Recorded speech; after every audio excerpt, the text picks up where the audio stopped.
May 25th, 2026, A Meditative Life.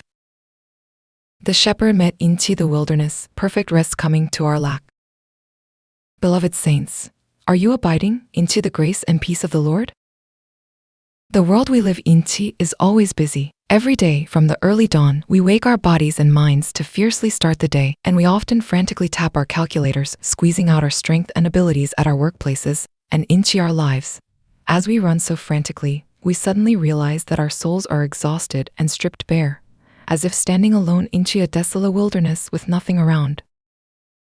The lives of Jesus and his disciples were also like this. To the disciples, who were so busy with many people coming and going that they didn't even have time to eat, the Lord said, "Come away by yourselves to a desolate place and rest a while." And they left into a boat to an isolated place. However, into the wilderness where the Lord's party arrived, a huge crowd who had already heard the news and run from all directions was waiting. It was a moment when their plan to catch their breath was overshadowed.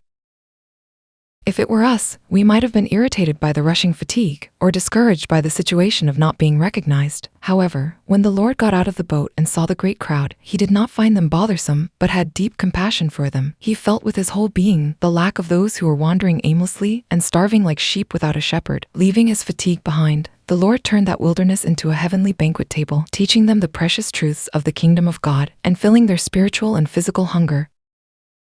We often think that we must be perfectly prepared and strong to come before the Lord.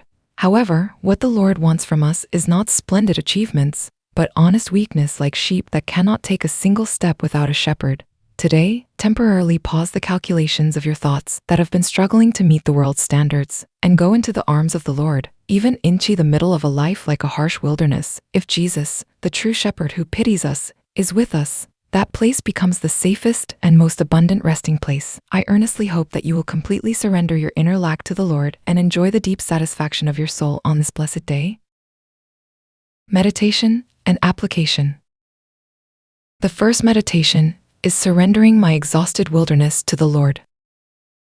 Amidst the weight of training and daily life that begins every dawn, where is the desolate wilderness that your soul is currently facing? Do not hide your exhausted and thirsty state or try to endure it alone. Through the time of meditation today, let us honestly confess, "Lord, I need a shepherd." Lay down the calculators of our thoughts and receive and enjoy the true rest for our souls that the Lord gives. The second meditation is embracing the Lord's gaze that sees sheep without a shepherd. Jesus saw the crowd's lack before his own fatigue and had compassion on them. Who around you today, family, colleagues at work, or neighbors, is stumbling into their hearts or wandering spiritually like a sheep without a shepherd? Rather than judging them by holding up the yardstick of your own standards, let us embrace the Lord's compassionate heart and express love with a warm word of comfort or a small concrete action.